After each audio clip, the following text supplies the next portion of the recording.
Pickathon universe. This is Zale Schoenborn in the Pickathon podcast, episode 43. Here we are on Tuesday. I think it's like going to be July 30th, right before the 2024 festival, our 24th year. And today my guest is the amazing Phil Pirone from JUUJUU. Also, we're going to talk about putting on festivals. He founded Desert Daze, and that's his baby. And it's a whole kind of crazy universe, kind of like Pickathon. And so it's going to be fun. And I think the kind of tying thing here, when you're looking at like where we are in this year's festival, we have 25 build teams across here. You'll see probably 15 of them. A lot of the other ones are kind of all in the different areas that kind of artists are in or wherever that is. And we talk about them as kind of like on this 80-acre farm neighborhoods. It's just kind of a slang way to say it's some kind of like part of the scenic landscape or a functional thing that we do at this festival, kind of put it all together. You could call it Big Rock Candy Mountain or Fantasy Island or whatever you want. Like, we try to make this experience much more than your kind of like normal festival. Like, you're walking in and out of some of the most amazing design, build, installation art you'll probably see. And you know what's cool about this farm is that we don't have to actually do this in a parking lot. So this stuff is like, the farm's already cool, the trees are cool, the meadows are cool.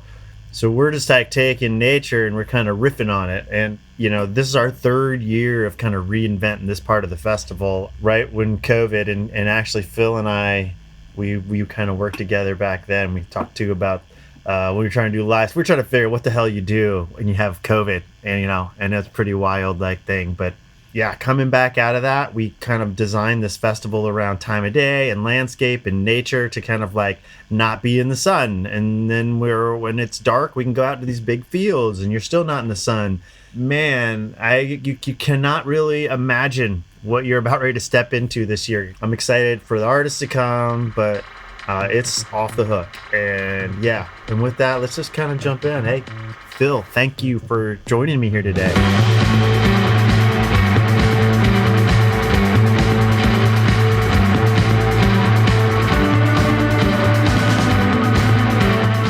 Yeah, man. Thanks for having me. Festivals, man. Like days before, can you feel you know exactly what I'm talking about, right? I know where you are, both physically and mentally right now. I recognize the the container office, and the sunscreen and. Oh yeah, I'm like lathered up. We're in the back. I'm in the back of the Galaxy Barn, which is going to be one of the places you are going to shred with your band. We got you teed up for shredding this place, and it's going to be awesome. This is where we kind of do the film, like the film crew sits back here, so they can actually direct, and it's like a little secret back office of Pickathon. Nice. Yeah, like days before the festival, like one of the things I'm super curious for you, like I love the kind of like when it's going bad, there's stuff to do, right? There's always stuff to do, but the general vibe is like all these amazing people creating all this cool stuff, and everybody's super positive, and it's kind of mind-blowing for everyone to see what everyone else is building and doing. And I've been out here, it's like 2.5 weeks of build for us out here, but we're getting fed organic scratch kitchen. It's ridiculous. Like if, there's like the 20-year-olds in our kitchen, I hear them talking. They're like, oh yeah, this is how society should function. I'm like, well, you can't always just have a festival set up, but I get you. I hear you. Yeah. What's set up like for you? Do you have kind of like that, the fun for you too in this kind of? Oh yeah. Yeah. Desert Daze. I mean, being on a golf cart or, camping on site is my happy place. I know. And my natural habitat. Mm-hmm. It's wild what we do. You plan for a year plus, and then the festival itself is over the weekend, and then it's over. I know. It's like so quick. Such a wild thing to do. Yeah. And those couple weeks building on site with your loved ones, your team, like, yeah, there's no place I'd rather be, There's a part of me that wishes that we could be doing that every week, building a festival every week of the year. I think that would be unsustainable, Sustainable.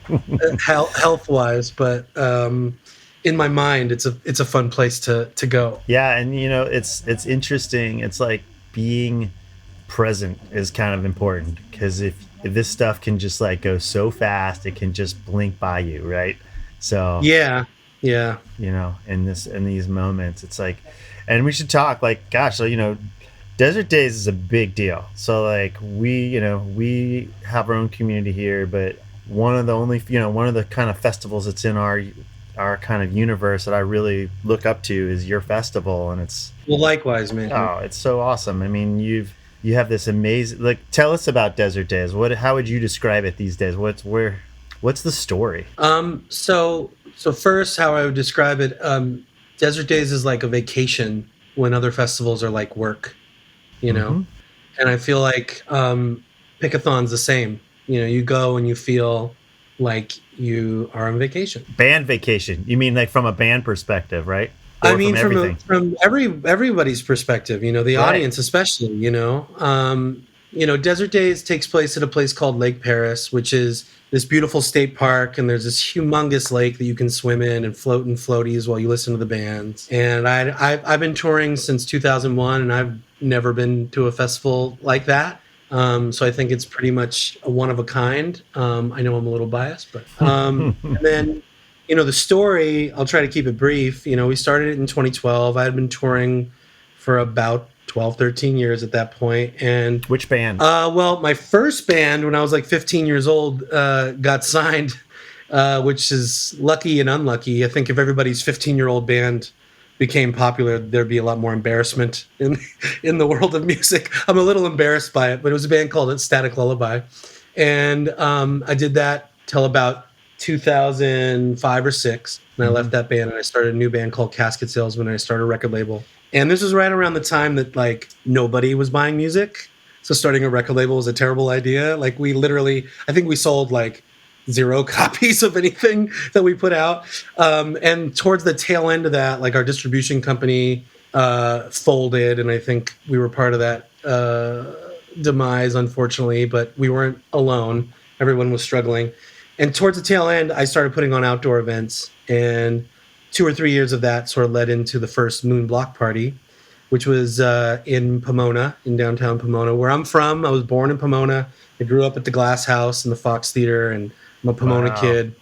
And so I moved back there in my mid 20s, and I started Moon Block Party, and then that led to Desert Daze. The pre-Desert Daze, we took over this roadhouse for Sailor Jerry's 100th birthday party.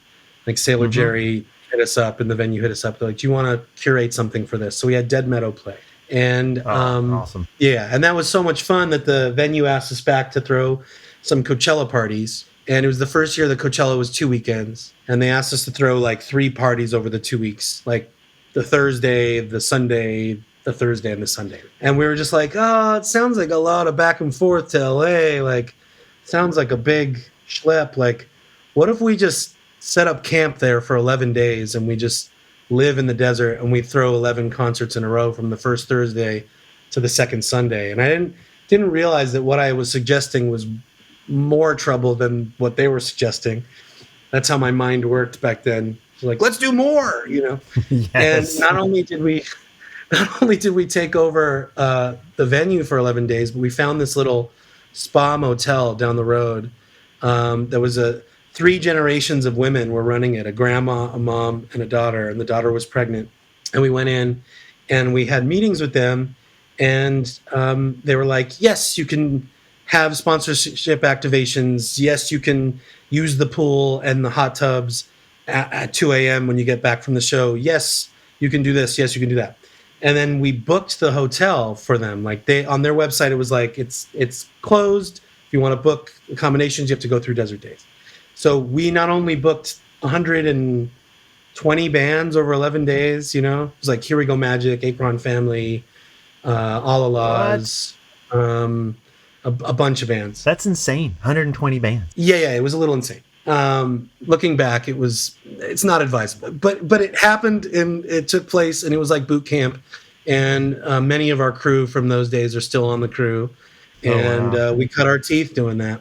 And so not only did we do the show, but we booked this hotel, and that was a whole beast on its own. We had this like spreadsheet, like a calendar. We're like, okay, this person's in room 401 from Thursday to Sunday, and then they have to check out Monday. Like we had to learn how to run a hotel too, right? And check them in, right? And probably do all that stuff. Yeah, and like we get to the hotel, and we have the coconut water sponsor setting up by the pool, and I think the grandma like came over. What are you doing? You know, we're like, what? This is what we talked about, and they're like, no, you can't have that. And we're like, all right. What? And the first night people tried to use the hot tubs after the show, they were like, no, you can't use the hot tubs after dark. And we're like, oh God, this is going to be a nightmare. And they were like busting into people's rooms. Like, this room only has 2 people. Why are there 4 people in here? They're like, my room's down the hall. These are my friends. Oh my God. And it was a nightmare. It was really awful for us. And so that was the first Desert Daze. 11 days long, a venue, a hotel, 120 bands. It was free too. It was like free with a suggested $5 donation or something. And what? Yeah, no, I mean, we didn't make any money, you know. And then the next year we found this ranch nearby the Coachella site in a little town called Mecca, surprisingly enough. And it was this little fish hatchery from the 30s, and it had a little house on the property. And you know, it was like inherited by a brother and sister who were in their 50s or 60s, and they owned MRI clinics. And the ranch was kind of the last thing on their list. You know, it's kind of their forgotten project. And every time we're like, hey, you guys are going to mow the lawn, right? They're like, oh, yeah. And then we get there and it's like totally overgrown. One year we got there was a river running through behind the main stage. I'm like, what happened? They're like, oh, we had to dig a trench for this thing, and then it flooded, and now it's a river. And we're like, yeah, this is a thoroughway between the stages. And like, they never filled it. So like when we moved in, I remember we like went to Home Depot and bought a bunch of shovels and equipment. And my guys, when they were supposed to building the site, they were like filling this trench. And like it was a nightmare. And we had Snarwin play that first year in 2013. Oh, incredible! And that was just like a dream come true because it's my favorite band. Oh yeah. And in 2014 we had Blonde Redhead, Autolux, UMO, Dive, and that was a wonderful year. But the parking company just didn't show up. The parking company we hired. So you know, some of our friends just did parking, and they weren't a parking company and they'd never done it before, so it wasn't done like incredibly efficiently. So halfway through the day the parking lot was completely full. Oh my God. And the sheriff was like, you can't let anybody else in. Like, if they have a ticket and you can find somewhere to park them, fine, but if they're looking to buy a ticket at the door, you have to turn them away, which was a heartbreak because we had all these people coming and buying at the door and we had to turn them away. And that was one of the hardest days of my life for sure. And then in 2015 was our last year at Sunset Ranch in Mecca. We had War Paint, Failure, RJD2. This was when Failure first came back. And that year went pretty smooth. There were a few hiccups, but and then in 2016 we moved to Joshua Tree. And that was a pretty formative year. We had booked Suicide and Television together. And we were so excited about that pairing, and then we added Primus way late in the game. So we had Primus one night, Suicide one night, and Television one night. But then Alan Vega died like a month before the show. And so we did a tribute to Suicide. And then we were there for 2 years, 2016, 2017. In 2017, we had Iggy Pop, who is the reigning champion of Desert Daze. That was just like electric. It was like a baptism. It was everything you want rock and roll to be. Absolutely. And that's so and then cool. In 2018 we found Lake Paris, and that first year was really tough. We had Tame Impala, and we had a thunder and lightning storm like they hadn't seen in 25 years at the lake, and we had to pull Tame Impala off stage 3 songs in, and we had to evacuate the venue. And we had to reset the venue all night. Nobody slept. And then it rained all day Saturday, but we were able to open and play. My band played at like 7:30 at night on Saturday, and the PA kept cutting in and out. And when you listen to the recordings, because we have field mics too, every time the PA cut out, the like 5,000 people were just like, "Oh!" You know, you could just like audibly hear it. You know, but yeah, so like through all this, you know, trials and tribulation, we've somehow kept going. And in 2019, we had Wu-Tang Clan doing 36 Chambers, Devo, Ween doing Chocolate and Cheese, Flaming Lips doing the Soft Bulletin, and that was a really special year. And it went well, or operationally. Finally, for like the first time, we were like, "Hey, there were no major, you know, nothing caught on fire, you know." And like in 2015, I forgot that in 2015 it was so hot, and Sunset Ranch was all palm fronds on the ground, and there was just like spontaneous combustion going on. Way. And we had all these like bottles of water from the water sponsor, because there was no like water taps anywhere, so we were just like taking cases of water and like pouring the water on these little fires. It was insane. Oh my god. Yeah. And then when you and I became friends in 2020 during the pandemic, obviously we all took the year off. Yeah. And we were talking almost every day at that point, trying to figure out what we're going to do with our lives. Yeah. And then in 21 we came back. We just did one stage, and we had War on Drugs, Toro y Moi, Japanese Breakfast, Kamasi, Washington. It was incredible. And, you know, that year was really special because there was just one stage and everybody got to have the same adventure. It's usually choose your own adventure, right? Like there's this huge schedule with multiple stages, and people can kind of like have their own version of Desert Daze from person to person. You ask them what it was like. But 21 was kind of special because we all kind of got to be in it together at the one stage. And then in 22, we had Tame Impala back to do Lonerism in full. It was the only place they did it in the world. And we had King Gizzard, and we had Iggy Pop coming back. But about 2 or 3 weeks before the festival, they called me and they're like, "We're not able to get visas for his French band. You should start looking for a backup." And I'm literally pacing in the CVS parking lot, getting all my toiletries for moving in on site. And I'm talking to Beach House's agent, and I'm talking to Iggy Pop's agent, trying to figure it out. Long story short, Beach House came in clutch at the last minute and became the replacement for Iggy Pop and closed the Sunday. Wow. So, you know, we had this dream lineup of Tame, King Giz, and Beach House in 22.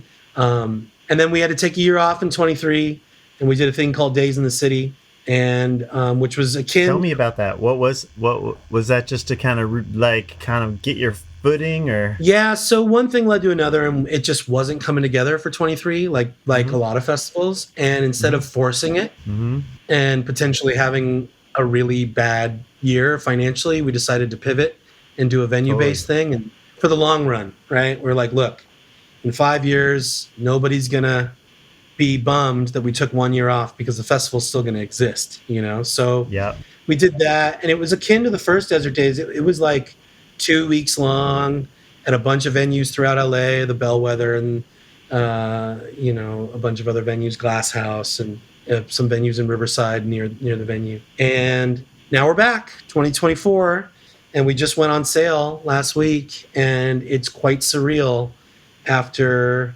you know, COVID and bouncing back and then taking a breath and to be back doing what we love. That's awesome. With our loved ones. That's awesome. You know, it feels really good. You feeling pretty good about your team and all that? And like, it's just, I mean, it's out there, but it's you're deep in it when you, at this point. Oh yeah, no turning back now. We have the best team.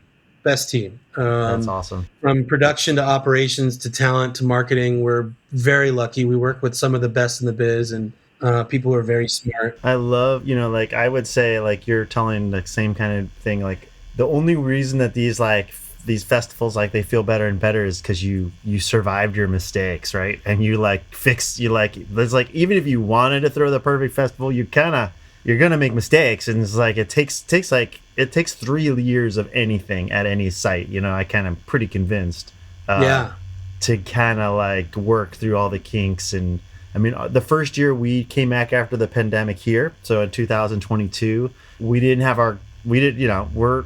so you're gonna come and you're gonna see, when you look out into where we used to have a parking lot and we had all this, it was like the country when you were here. Now it's the city. There is 8-story apartments and roads. There's thousands of people now around us, and it's more moving in all the time. And so we ended up kind of using like 5 holes of the 18-hole golf course that was not quite yet. Now it's all kind of been mowed out. It's going to be houses. But at that point, so we spent, oh my God. I mean, so this was a disaster for us. I mean, we first of all decided to kind of like redesign the entire festival. So when you come, it's totally different. Like there's, Oh, wow. I think we had 5 stages. Now we got 9. And it's partly because we wanted to be in the trees during the day. We wanted to like use like, they're slightly smaller because everyone's, not everyone's up in the daytime as early. And then as it gets to be dark, sun going over the trees, the whole festival doubles and triples in size. And so like everyone's out and we can go to these bigger spaces and no one's getting like blasted by the sun. That's smart. I like that. It's cool. It actually now it's working out. But like this first year we did it was like the parking too. We're like, oh, this would be cool. We could park on all these greens. There's some flat spots. We'll put the RVs. And we must have felt like Mission Impossible. We put like, I don't know, a month and a half of some of our best people through the meat grinder with heavy equipment, trying to build roads between these things. There was so many blackberries from this thing being overgrown for like 12 years, 15 years. They were like 10-foot tall blackberries. You had to come in with like bulldozers and you'd end up in a sand trap and you're like, what? Like it just, wow. We thought we had it. And so we opened the festival, and on Thursday, like early, we started getting calls from our parking going like, I hate to tell you, but I think we're out of parking. And I'm like, that can't be. We've only got half the people here. Where are the rest of them going to go? And sure enough, Friday opens. It just we're full. We woke up and it was like 2 hours into it. They were like, there's no more cars. It was such a crazy diving catch. Like I called this farmer down the way called Mr. Tree is his business. His name's Wilbur. He's a super awesome badass. And he told me, he wasn't going to let us use his land because he was doing a pumpkin. He's planting pumpkins, a cornfield maze. And I called him like, Wilbur, man, is there any way, man? And he's like, oh, Zale, I didn't actually plant the corn for a corn maze. Yeah, sure, come on down. And I'm like, okay, awesome. And so I grabbed like everybody I knew and tape, and we just like got on with the city because like we were sending folks to the mall to like maybe like catch them in a bus. We didn't know what to do. People were parking on the streets in the neighborhood. They were getting tickets. It was just total shit show. Ugh. And then we finally kind of like said, come down to this, we went down to this lot and we laid out the entire festival worth of parking in 3 hours on a flat field. And I was like, holy shit, what took us 3 months or whatever, it felt like forever, like thousands of hours. We did it in 3 hours on a flat. I was like, never again am I ever trying to park like that. And we got it open. People were coming in, we totally survived it, but it was not a great experience. It was sucked. That just sucks to like, have people soft landing into your festival, like trying to go circle around. Where am I going to park? Oh man. Yeah. I'm getting flashbacks. Yeah. These are like festival horror stories, folks. Like this isn't this year, like after that, we were like, okay, never again. We worked with the city. Yeah. And they had this cool piece of property. They're eventually building a downtown, a community center, and we're kind of like, it's called the Welcome Lot, and it's kick ass. Like now that this is the second year we're using it, works like a champ. It won't always be there. Like we're still in this kind of weird limbo because we have to have this end game with the city. Like, are we houses and apartments, or are we like some kind of like, we're calling it like a cultural conservation district, in some future. Yeah. And it's like that, folks. If you're thinking of festivals, beware of all the trials and tribulations. Well, I saw that you went to I don't know if it was the city or the county or whatever, but you had to have that hearing, and that gave me flashbacks too. I've been there, Yeah, tell me about yours. Well, so in the early days, so Bill is one of those team members that I told you about. He's been there since day one. So Bill actually married my first friend in the whole world. Her mom and my mom were friends before we were even born. And when we were both born, they're just like, here, you guys are friends. And we've been friends ever since. We're both 40 now and we're still friends. We just all had like a a triple birthday for Chris, who's one of our most valued team members. You've actually met Chris. He's the TM for JUUJUU, but he's also a big part of the Desert Daze crew. And Bill, and I didn't realize that it was so close to my birthday, and they were bringing out birthday cakes, and there was 3. And then they were like, we were singing, and I was like, Chris and Bill, and then everyone was like, and Phil, and I was like, it's not my birthday. Oh, it is my birthday. So we all blew out, candles. But anyway, Bill married Michelle, my first friend in the whole world. And he comes to my loft in Pomona before the first moon block party, and he's like, how are you going to power this thing? You have 5 stages? How are you going to power? We did a block party, at moon block party. And he's like, how are you going to power it? And I'm like, oh, I was going to run an extension cable from my loft. He's like, no, sir, you can't do that. And he comes from a construction background. He owns a family construction business with his family, and he's been working construction since he was like 14. And so he has a personal collection of generators. And he's like, I got you. I'm going to bring the generators. That's badass. And he brought 5 generators for 5 stages, and we had generators for the stages.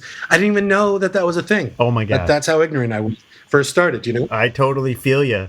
No, that was like, we had that same thing when we moved in 2006. We moved from a place called Horning's Hideout, which was, or 2000, we had like 3 months to go before we were in a kind of a place that was where the String Summit and the String Cheese incident, which was huge bands back in like the early 2000s. And the kind of, there was this piece of property called Horning's Hideout that we were at, and they could only have 2 permits for festivals.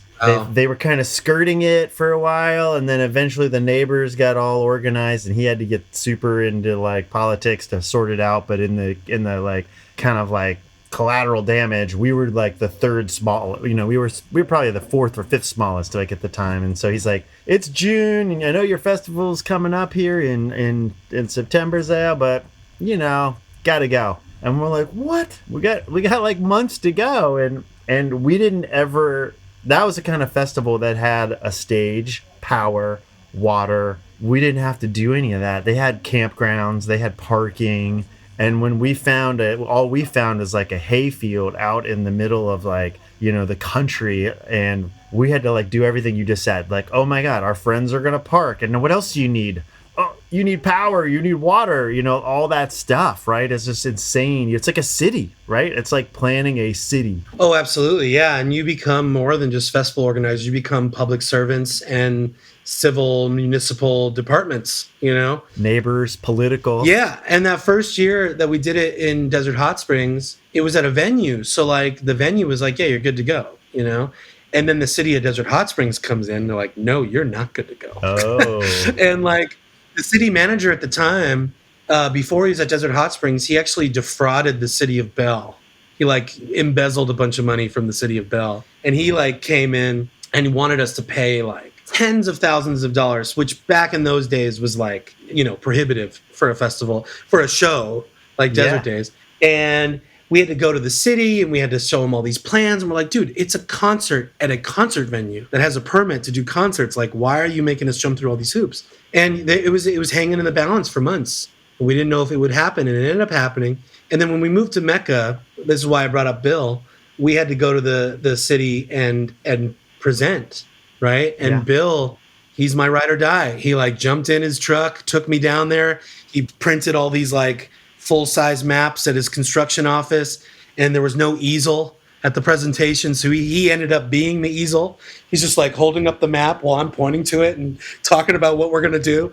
And at first everyone's just like this, all the neighbors. And at the end they're like, can I do parking at my property? And oh, I have a business that does this. And like, needless to say, we got approved, and the whole town was like down. And then when we moved to Joshua Tree the first year, so some people may know this, but some people may not. Joshua Tree is very sensitive. It's a sensitive area. They don't like noise and they don't like festivals, which I can respect. I understand that. But I think we were bringing something cultural to the area. I think the good outweighs the bad. And there's ways to sort of work with everyone and live in harmony, I believe. Anyway, after the first year, a requirement for the second year was that we got an acoustician, someone that would read the dB limit or the dB readings every time there was a complaint. So the county was in touch with our acoustician. There's this great band called Lumerians. They're no longer. band from Oakland. They've sort of morphed into a band called Wet Satin now, and they're family to us. Some of those guys actually produced the early JUUJUU stuff. But I called them and I was like, "Do you know any acousticians?" And they're like, "Yeah, there's this guy Michael that we know. He's got a PhD and he has a noise project, like an ambient noise project. So Desert Daze is right up his alley. Give him a call." So this guy, this saint, our guardian angel, Michael, comes down and is the acoustician, and he did like a 60-page report of all the complaints. And he went to one neighbor's house and showed them the reading and was like, "Yeah, you can hear the festival, but it's not violating the dB limit. And let me show you something. That dog barking next door is violating the dB limit. That dog is louder than the sound waves coming from the festival." Anyway, he made a lot of people who were like really mad at the festival sort of take it back and be like, "Okay, well, I guess I can live with it for a weekend." Totally. And so, you know, we've had our ups and downs with counties and cities and this, that, and the other thing. But it's funny, like, life is long, you know, be nice to everyone, be professional, right? Because you never know when your circles are going to cross or when your paths are going to cross again. The city manager for Paris was at the county back when we were at Sunset Ranch. And we were at a meeting recently and I'm like, "Oh my God, it's you." And he's like, "Yeah, buddy." You know, so like, I'm glad I'm in his good graces because, you know, now he has nothing but glowing things to say about the organization. So yeah, I mean, that's a thing you got to do. You got to connect with people. You got to like put time in. You can't be like a faceless like corporation. No, absolutely. Nor would I want to be. And you really got to like hear them out. And sometimes their issues are things that are out of your control and not even really fixable. But sometimes they are, you know, and you got to be like, "Oh, okay, yeah, that's a good point. And I didn't think about that. And we're going to incorporate that." You know, I love it. You're speaking exactly it, man. That's we're doing a podcast on festivals, folks. You guys, right? This might be super boring to some people, but no, I think it's fun, man. I think it's like I never have this. No one ever kind of lives these experiences, so they just like they're not like, I mean, I had that's for us. That conditional use permit was like we just decided you could do it two ways, and we're in a city, so the plan is you gotta get some kind of permit. So we decided we need to kind of figure out the future of this land and the festival, and we're like, okay, we need 10 more years. We need to kind of figure out, is this thing actually gonna survive? Should it? Do people want it to survive? So we kind of set the wheels in motion to kind of make that the goal, get 10 more years. And you could do it kind of sneaky, you know. You can kind of see how maybe no one will read the notice that you have to send out. Only for so long. Yeah, but we just no, we just want to know. Let's go full on sunlight. Let's shout it from the hills and tell everyone. And it's too much liability and too stressful. And there's all these people's, not their entire livelihood, but these festival folks that work festival to festival, if they lose one festival, that's a huge hit to their bottom line for the year. And there's just a lot of people depending on you, not only the artists and your staff, but your audience. To pull that would be so irresponsible and so disrespectful. It's totally, and it would keep me up at night. You know what I mean? And you know what you said actually works. It's it kind of is if you kind of invite people in, right? And you say, come on, we had multiple open houses for the neighbors, just we're sending out letters and we're come on over, let's talk about what we're thinking. And anytime we get just a group of people together, they feel invested, right? They feel heard. And we just had this amazing kind of coalition of people wanting it, because I mean there's an interesting dynamic out here that's not maybe other places. This piece of property, right, is supercharged because the Pendarvis farm, if you've been here, it's this 80-acre oasis.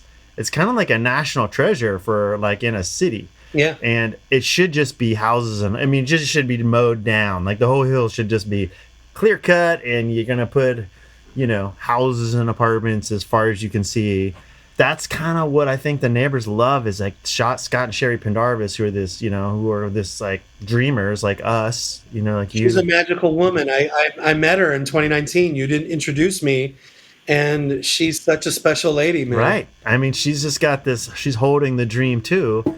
That hey, that she loves the wildlife. She loves the plants. She just can't emotionally feel it. She doesn't necessarily want to give it away, but she just didn't know how. And so we're in, that's that future thing. But that's what's kind of like one of the cool things here is like people really respect that about Sherry and Scott. Is like they're not trying to turn this into a quick buck, right? They're trying to like have some kind of beautiful vision.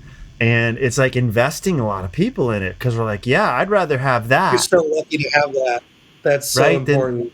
Than the other thing. And because it's kind of an either or. It's like you either just sell it to somebody and there's no doubt what they're going to do with it. They're just going to, that's just what the market wants to do. It's how you make money. And you don't blame anyone. Once you sell it, that's what's going to happen.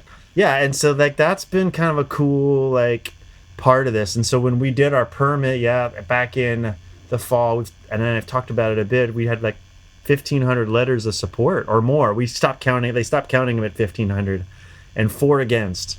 And so I even went out and tried to talk to the 4 against and got the chance to talk to 2 of them and they were more supportive after. So it's just like, don't be an island. Don't like try to like not have to talk to people. No, there's no benefit in hiding.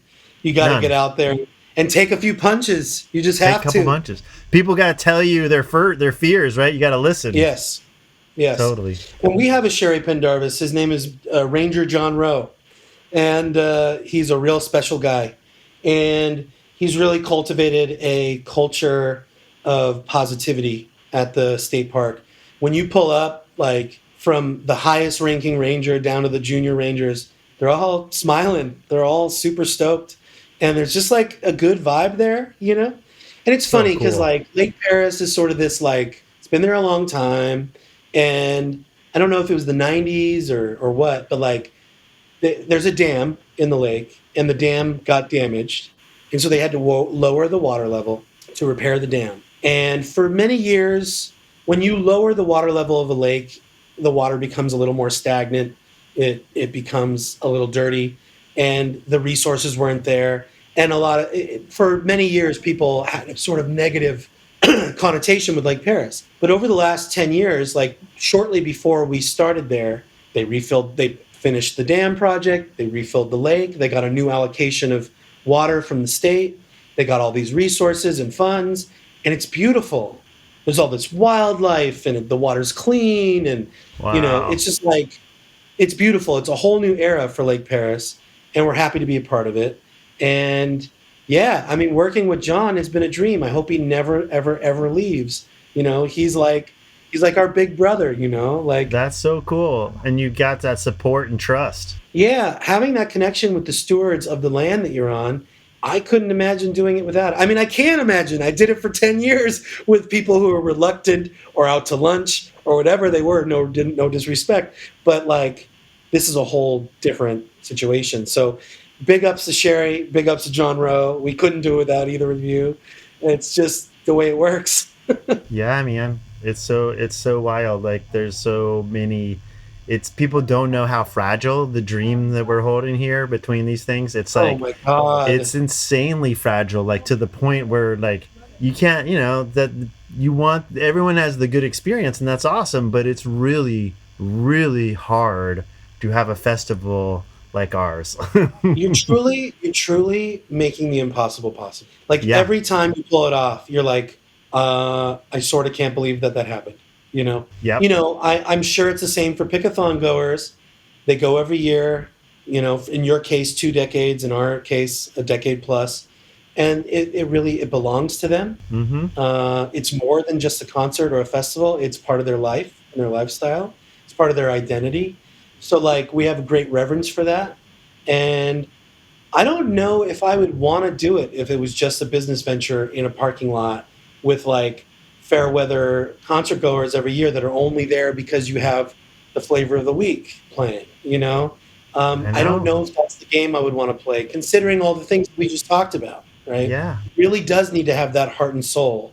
for it to feel worth the gray hairs and the sleepless nights and the stress and the doubt and the unknowing that you forge into every single year, regardless of whether you have a 10-year permit or not. That's going to be there, you know? It's so freaking true. And, you know, and just the epicness of, you know, like there's so many joy points in that, but there's just the business side of it, like, is so fragile in these things. It's just, you either have sell enough tickets or you don't. And like, you know, I talk about this all the time. Like one of the things that we just announced, I don't know if you know this, but we are like, how does a, you know, like, not us. So like our festivals are different. We have community, right? Like, and when you really look at kind of like the corporate model of what we do, right? That's not part of it. It's like get the bands of the flavor of the week, go as big as you can, right?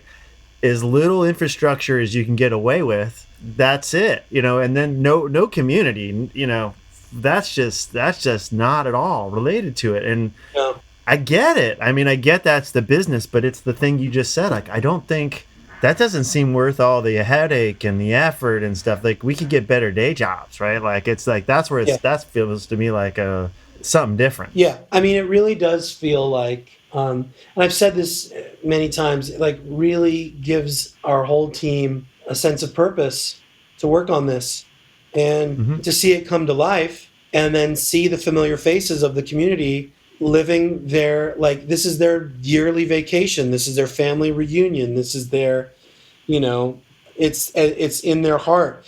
Like, I'm really lucky. Like, I have a lot of friends from childhood that are still in my life, and you know, I went to a couple different schools, so I have some friends that don't know each other, and then I have some circles of friends that sort of overlap between 2 or 3 people, and I would say it's like 9 or 10 different circles. They all come to Desert Daze. They all camp at Desert Daze. It's a reunion for them too, you know? Yeah. These are people that have moved to every different part of the country. They have different lives. Some of them have kids. They bring their kids. Some of them don't. And they all camp near each other. And I'm riding around on my golf cart and I see like, whoa, there's JJ, there's Anthony, there's James, there's, you know, and it's like, I wouldn't see these people if it wasn't for Desert Daze, unfortunately, you know? So in a very like small world sort of way, selfish way for me, it keeps me in touch with these friends that I've had since birth and junior high and whatever. And I think it's the same way for a lot of the Desert Daze goers. Yeah, that's the better. I say, like, well, how did Pickathon start? I was like, well, it was kind of a better party. Like, you know, it was just like for friends, and like it's like just now it's like a really complex party, but it's, you know, in some ways it's more than that, but the community part, like, and I totally resonates, you know, and the thing that we've been able to, just to kind of go back to the business side of this, because it's really, really hard, and you know, we always talk about that, but the thing that we do in this year was like, okay, we have this dual like vision of like art and community, and we love our community to like have impact on things. Like we get like if we're mentoring or we're like creating some kind of use for what we're doing, we just like get super into that stuff, and it's kind of like supercharges like the energy for, you know. And when we kind of split into these design build teams, like these like 20-25 different teams that we have now, it took years, you know. This is the third version of that. So like you came when we had the tree line, and that was like the prototype when we had the PSU students, these architecture students, like building, you know, a stage, and they did that every year, and they got so good at it. It was like freaking amazing, the tree line. And they're doing the Cherry Hill now, which is a totally different location.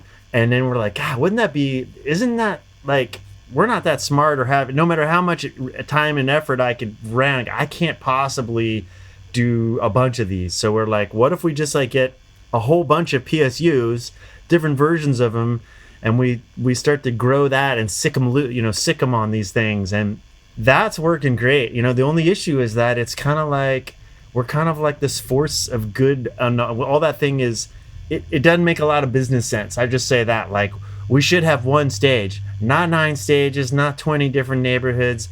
If I cared, but then the choice is, do you eat your young and or not? You know, like, and basically not have. Go back to that soulless model. The idea is like, okay, we started a nonprofit this year. Not the festival's not nonprofit, but we started something called Creative Neighborhoods, And the idea is like we take the kind of art, the thing that doesn't scale well, like but it's really that kind of, and make it kind of like we have all this great talent like you guys do when you get groups of people together. Why don't we start mentoring people, not just kids, just anybody that kind of like can get turned on. There's the network can kind of like create new opportunities for people. We're kind of really excited about it. I don't, like it's either that or we just like kill a bunch of it and we try to like just to survive, right? It's like a horrible choices. But I love having your cake and eating it too. So in that way, I'm like, well, what if it's just that kind of like using community to like transform or forces, people's lives? What if that's like a mission of like, and so all of these neighborhoods, like the festival is like we're like a city, and we do all the boring stuff, like the stuff that no one wants to pay a nonprofit to do. And we're the business side, but we put all the art, we put all the kind of neighborhoods into this as a mentoring, and kind of that would be like something. Could that work? We don't know yet, Phil. So like it's too early to know, but it's like, I'm actually just taking a note. You're giving me some good ideas. I mean, I love that about Pickathon, that you guys work with the students to design the stages. And like, on our side, like I think it's a little different now, but we've had some different partners over the years, and just like in the real world where art programs get cut first, that's where they go first on a festival budget too. Totally. When you need to start 100%. Cutting costs. And it's always this push and pull between being cost effective and watching the bottom line versus, making sure that you're investing in the experience, totally. That you really don't want it to be bare bones. You don't want it to be a pop-up stage in a parking lot with porta potties, but that stuff's really expensive, and it's a balancing act constantly. And the dream is always just out of reach, like you're like, it's too expensive. Yeah, absolutely. Too expensive. Yeah. So we do the best we can. We're always striving to do more. We need more bodies on the ground. We need to grow to survive. Luckily, we have a venue like Lake Paris where we could have an extra 10,000 people on the ground and it wouldn't affect the experience. So I think that's the thing that people love about Desert Daze the most, is it's not a big box festival. It's not this crazy, crowded, expensive, bottles of water for $6. And you have to wait in line for 2 hours to get it. Obviously, that's something we want to maintain. But like to have that full sensory experience that I want to deliver, we do need to have a bigger budget. And it's something we're always it's reality. And, it's really, there's no subsidies. We always talk about that too. It's like, there's just no way, nobody's going to give us money, right? Not in this country. Not in this country. We're in the wrong country. Yeah. My Canadian friends would be like, why don't you just get a grant? And I'm like, about that. We live in the old US of A. Hell no. It ain't never going to happen. So, I mean, thank goodness for Desert Daze. That's all I got to say. And I'm so stoked. And right back at you. I really want to get to your band now, because you're coming to Pickathon, not because you run Desert Daze, because you are in this amazing band, JUUJUU. I just love it. It's psych rock, but there's so many layers to what you're doing. And how would you describe your music? Well, it started as a loop-based project. So there's always been sort of a hypnotic element to it. I would say the can is probably my guiding light in creating music. The way that they used to do it is they would just improvise and record, and then they'd listen back and they'd find a snippet. They'd be like, okay, that's a song, And so JUUJUU sort of was born out of that spirit of improvisation and hypnotic, meditative, so that even now where it's less that, we were a two-piece when we started. So there's limitations when you're a two-piece and you're doing loops. Now it's a band. And so there's less limitations, but that spirit still permeates through everything we do. It's in the psych realm, but it's also very danceable. Yeah. It's also very heavy. Yeah. I've noticed that like metalheads like our band, but also like people that go to Lightning in a Bottle and Burning Man like our band. Yes. so I don't know where we belong or where we don't belong, rather. Like, we just played Electric Forest, you know, and we were maybe the only, and we were maybe the only rock band there, you know, but like, it works. And then we played Coachella too. So it's like, okay, you know, I guess the goal of like being a chameleon and getting along with everyone is working out. So yeah, it's kind of its own thing, I'm proud to say. Super cool. I will say this though, like, I think those 2 Pickathon shows are probably the 2 best shows we've ever played. Like, the Treeline show was insane. Like, it was on my birthday. It's on my birthday again this year. It's always on my birthday. That's awesome. The first weekend of August. Yeah. And it was the best birthday present I've ever could have asked for, you know. It's so weird. Like, I was like, who are these people? Like, and how have they heard about JUUJUU? I don't even think they necessarily did. I think they're just that's music just the fans. energy. You just matched it. Yeah, the energy of your audience is just like, we're here to have a good time. I actually have a pretty funny story. So this is the year Khruangbin was playing Pickathon. Mm-hmm, they were also playing Desert Daze that fall. And I'm friends with their agent, and he texts me and he's like, hey, I'm hanging out with Laura Lee and our good friend Laurel Stearns, who's a legend. She manages Red Fang and some other bands, and she's just a lovely lady. He's like, I'm with Laurel and Laura Lee. Come hang. And I'm like, all right. So like, go up there, and we were like going and finding the secret bars and having the best time ever. And Laura Lee and I were like chatting, and I was like, yo, so Khruangbin's playing the same night as Wu-Tang at Desert Daze. I have it going Khruangbin into Wu-Tang. And I have this dream that like Khruangbin plays their set, right? And Wu-Tang comes out and does their set. But halfway through the Wu-Tang set, Khruangbin comes back out and is like playing the music of the Wu-Tang tracks. Like, so it's instrumental backing to the Wu-Tang. And she's like, yes, we're in. Like, she was like, she signed up on the spot, right? And so then I call Wu-Tang's agent, and he's like, yeah, I think they might be into that. Let me get back to you. Weeks and weeks go by. I can't get a solid answer. Weeks and weeks go by. Can't get a solid answer. Khruangbin's calling me. Their agent's calling me like, what are the songs? They need to learn the songs. What's the deal? What's the deal? And I'm like, I don't know. I'm working on it.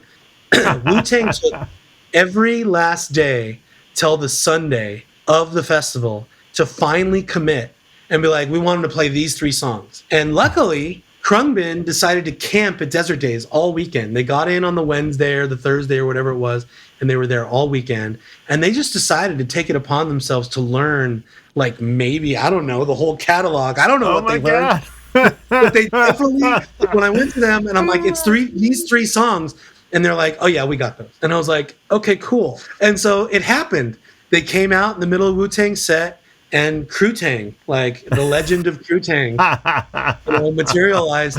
And if it wasn't, I gotta thank you. If it wasn't for Pickathon, that would have never happened. Oh, I love it. I love that's a great story. That's an awesome place to end, because we're this year, you know, Magic's about ready to happen again, and I'm so excited.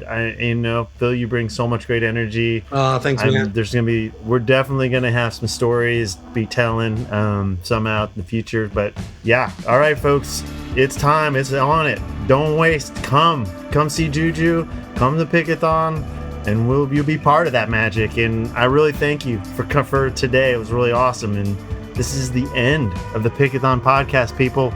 And we'll see you in the future. Thanks, everybody. Yeah. Bye. You've been listening to the Pickathon Podcast. This podcast is produced by Zale Schoenborn, Tanner McCullough, and Evan Throckmorton.